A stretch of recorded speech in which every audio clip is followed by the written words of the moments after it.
अस्सलाम वालेकुम जी। आज हम एक्सरसाइज के शॉर्ट क्वेश्चन डिस्कस करेंगे। तो इजी है अगर आपका कंसेप्ट क्लियर है। तो पहला क्वेश्चन देखिए, potential difference is applied across the ends of the copper wire, what is the effect on the drift velocity of the free electron by increasing the potential difference और decreasing the length and temperature of the wire. जो कहता है potential difference apply किया गया है copper wire के ऊपर, उसकी वजह से उसमें करंट फ्लो कर रहा है, तो जो इलेक्ट्रॉन ड्रिफ्ट कर रहे हैं, इलेक्ट्रॉन की जो ड्रिफ्ट वेलोसिटी है उस पर क्या असर होगा अगर हम पोटेंशियल डिफरेंस बढ़ाएं या फिर लेंथ को कम करें और टेम्परेचर को भी कम करें।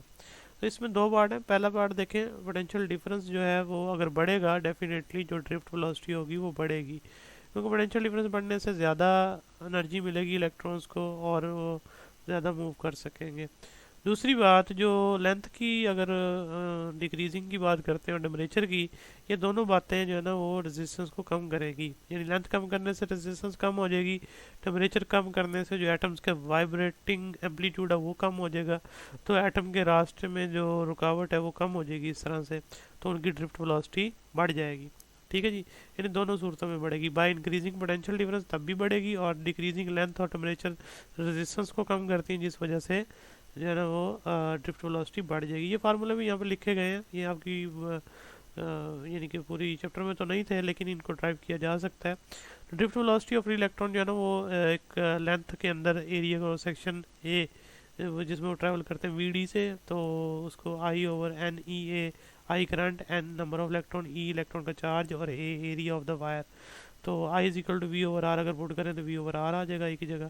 तो देखें प्रोपोर्शनल आया है, अगर पोटेंशियल बढ़ाएंगे तो ड्रिफ्ट वेलोसिटी बढ़ेगी। दूसरी चीज़ देखें, जो टेम्परेचर और मैंने बोला था रेजिस्टेंस जो है ना, देखें लेंथ के और टेम्परेचर के प्रोपोर्शनल है, अगर ये दोनों कम करेंगे तो डेफिनेटली आर कम हो जाएगा और वी डी यानी ड्रिफ्ट वेलोसिटी बढ़ जाएगी। उससे आगे चलिए, अगला क्वेश्चन है, do bends in the wire affect its electrical resistance explain.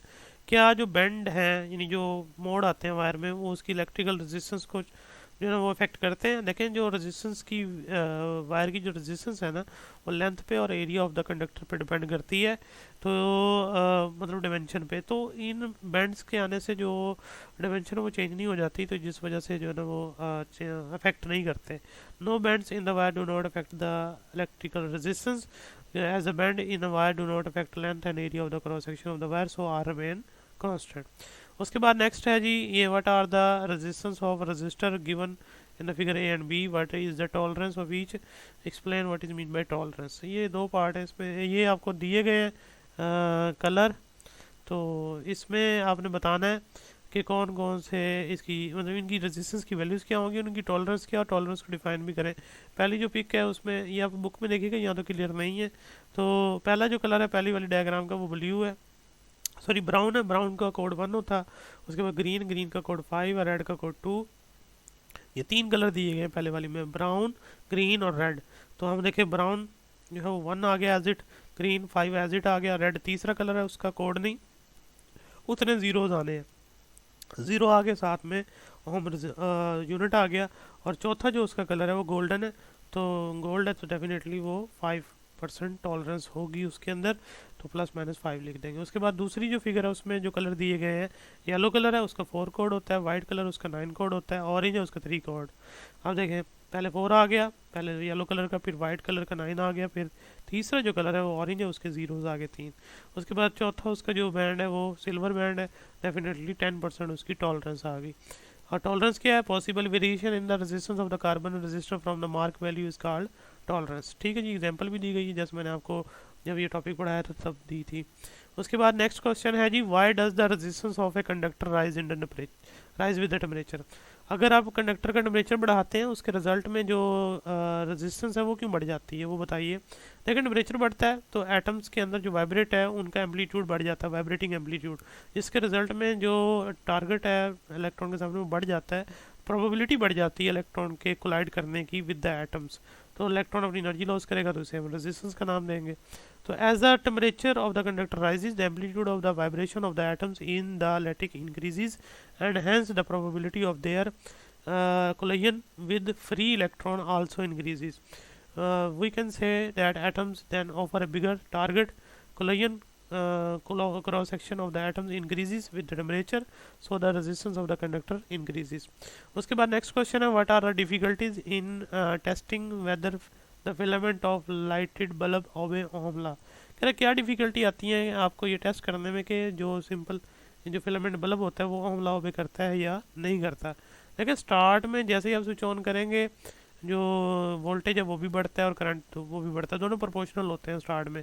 लेकिन आहिस्ता आहिस्ता वो जो फिलामेंट है उसका टेम्परेचर बढ़ना शुरू हो जाता है, उसकी रेजिस्टेंस बढ़ना शुरू हो जाती है, तो उसके अंदर वोल्टेज तो ड्रॉप हो रहा होता है लेकिन करंट उस रेट से जो ना फॉलो नहीं कर पाता, फिर चार्जेस वहीं अपनी एनर्जी ड्रॉप करते रहते हैं, ज़्यादा तेज़ी से गुजर नहीं पाते, तो जिस वजह से जो है ना वो वोल्टेज ज़्यादा ड्रॉप होगा, करंट उतना नहीं आएगा, डेफिनेटली ओम लॉ जो है ना यहाँ पर फिर वैलिड नहीं रहेगा।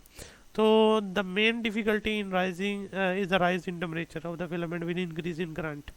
When the current passes through the filament, it is small, then energy dissipation is also very small, so the temperature and hence resistance remain constant. Ohm's law is obeyed by the as the current is further increased, the resistance of the filament continues to increase due to rise in temperature, so Ohm law is not obeyed as shown the figure। देखें star यहाँ तक तो वो कर रहा है, उसके बाद आगे फर्दर जब करंट और इंक्रीज करेगा तो जो है ना प्रोपोर्शनलिटी नहीं रहेगी, रेजिस्टेंस कांस्टेंट नहीं रहेगी, ओम लॉ भी वैलिड नहीं रहेगा। अगला क्वेश्चन ये बड़ी दफ़ा आया पेपर में, बहुत दफ़ा बहुत इजी है। Is the filament resistance lower or higher in 500 watt 220 volt light bulb than 100 watt 220 light bulb. कह रहे किसकी रेजिस्टेंस ज़्यादा या कम होगी, 500 वाट 220 वोल्ट बल्ब की या फिर 100 वाट 220 वोल्ट की। देखें ये डाटा पहले वाले को 1 और दूसरे वाले को 2 का नाम दें। P1 500 वाट, V1 220 वाट और R1 फाइंड करनी है। P equal to V square over R, P equal to V square over R, तो P1 V1 over R1 square. हमने R मालूम करना है, R इधर ले जाए, P1 इधर डिवाइड कर दें, वैल्यूज पुट करें 96.8, इधर भी ऐसे ही करना है। P2 100 वाट है, P2 220 वोल्ट है, R2 फाइंड करनी है, फार्मूला वही, तो R2 आप इधर ले जाएँ, P2 नीचे ले आए V के, तो वैल्यूज पुट करें, सॉल्व करें 484, तो किसकी रेजिस्टेंस ज़्यादा आई, जो 100 वाट और 220 वोल्ट बल्ब है उसकी रेजिस्टेंस ज़्यादा है। आगे चलें, describe circuit which gives continuous very potential. आप वो सर्किट जो है ना वो बताएं, एक्सप्लेन करें जो आपको कॉन्टीन्यूस वेरिंग पोटेंशियल दे सकता है। लास्ट टॉपिक था चैप्टर का पोटेंशियोमीटर।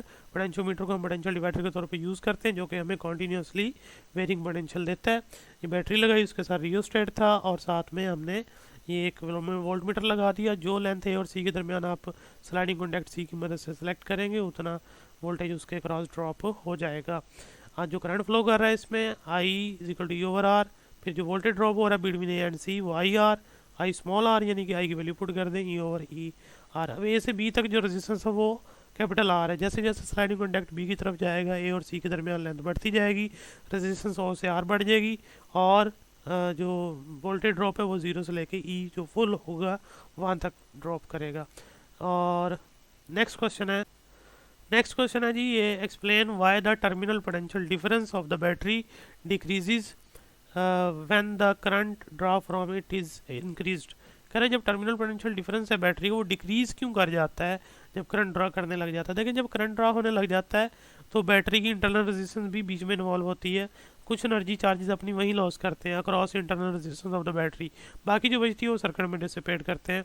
तो ज़ाहिर सी बात है जब करंट नहीं होगा तो बैटरी की जो एनर्जी रखती है वो टोटल मेजर हो पा रही होगी with the help of volt meter, तो वो ज़्यादा होगी। जैसे करंट ऑन होगा जो इंटरनल रेजिस्टेंस के अगेंस्ट जो एनर्जी लॉस होगी वो माइनस हो जाएगी टोटल में से, बाकी जो बचेगी वो सर्किट में डिसिपेट होगी एज पोटेंशियल, तो वो कम होता है। तो देखें when the current drop from the battery is increase potential drop across the internal resistance also increase, energy dissipation as a heat into the battery is increased, therefore according to following equation Vt is equal to E minus I R. देखें जब I नहीं होगा तो I R वाला factor zero रहेगा, Vt बराबर रहेगा E के, लेकिन जैसे ही करंट फ्लो करेगा तो आई आर वाला फैक्टर जो है ना ई में से माइनस हो जाएगा, बाकी जो रिमेनिंग रह जाएगा वो टर्मिनल पोटेंशियल डिफरेंस बनेगा जो कि कम हो जाएगा ई से। उसके बाद लास्ट क्वेश्चन है जी, what is Wheatstone bridge, how can it be use to determine an unknown resistance. Wheatstone bridge है क्या, इसको अननोन रेजिस्टेंस इसकी वजह से कैसे मालूम करते हैं। देखें इसको हमने डिटेल से पढ़ा था उस टॉपिक में, बस थोड़ा सा लिखना है इसके बारे में। इलेक्ट्रिकल सर्किट है जिसकी मदद से हम एक अननोन रेजिस्टेंस को मेजर करते हैं एक्यूरेट मेथड से।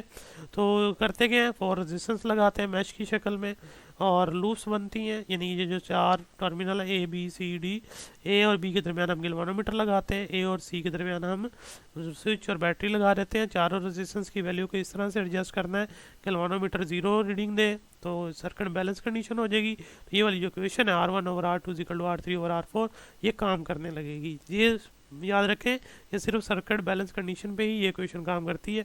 अब आपको ये एक वायर जो है ना वो प्लेस कर दें किसी एक रेजिस्टेंस की जगह, यानी ऐसी वायर जिसकी रेजिस्टेंस आपने मालूम करनी है, तो आप प्लेस कर दें किसी भी एक की जगह, और फिर आप सर्किट को बैलेंस करें बाकी 3 रेजिस्टेंस की मदद से।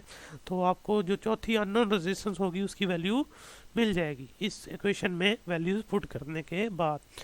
तो ये आपका चैप्टर कंप्लीट हुआ। नेक्स्ट लेक्चर में इंशाल्लाह हम न्यूमेरिकल सॉल्व करेंगे। तो टिल देन टेक केयर।